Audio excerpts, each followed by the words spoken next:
Alam ko pong hindi kayo interesado sa buhay ko, pero panoodin nyo po para inyong malaman po. Baka sakaling magka-interesado po kayo. Ito nga po pala ako ay nag-iinit ng mainit na tubig din ni aking pampaligo. Ako'y kalamig ba naman, pero kainit naman ng panahon. Pero pagkalamig, December kalamig nga din ari nga ako'y paano din Di ko alam ang gagawin ko at ako'y papasok pa. Siyempre mas magandang mainit na tubig. Padikit-dikit din kahit kalakas ng hangin. Itong bagyong ito kung lalabas ayaw gud labas pasok. Kakayamot na yung akatanay. Labas pasok ang bagyong ito, lalabas papasok ulit. May papasok na namang bago. Hindi makapag-init ng mainit na tubig din kami may gasol, kami nagtitipid. Kami hindi mayaman dahil madami pang buaya ang sinusolusyonan. Yan hindi nga ako magkatali-tali din Ako'y napapagod din umimik ng umimik.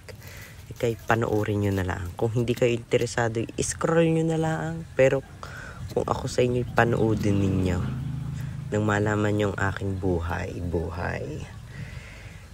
Yan. Ako nga pala galing, i-share ko lang sa inyo, ako'y galing pang yung nagtatay. Ako'y nagtatay pa.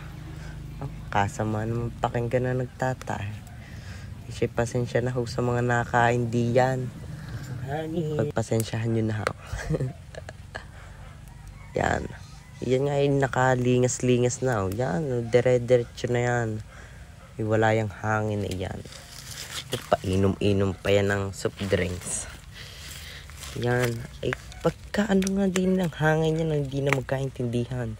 Ilang minuto pa nung tapos na nga ang aking pabaga, ako'y kumuha na ng kalderang pagkaitim-itim. Inugasan ko muna para malinis. Ayan. Kaganda ng translation. Hipan-hipan ulit. Doon pagkalakas ng hangin talaga. Ayan. Kita nyo punong-puno yan ng tubig. Kailangan ko yung pasulakain. Ilang araw ba namang hindi naligaw? Joke lang. Tining nga ako'y pahipan-hipan. Hindi ako magkaaling ng dinay. Yan. Ang truck na ito sinunog ko na din. Pagkatapos bagang-baga naman yan. Pagkadami ng apoy kaunti naman ng kahoy. Gayaan kung ikay susunugin din kain apoy kain na ito. Nagre-relapse pa yan diyan. Nga pala hanggang din na lang aking video. Bye-bye.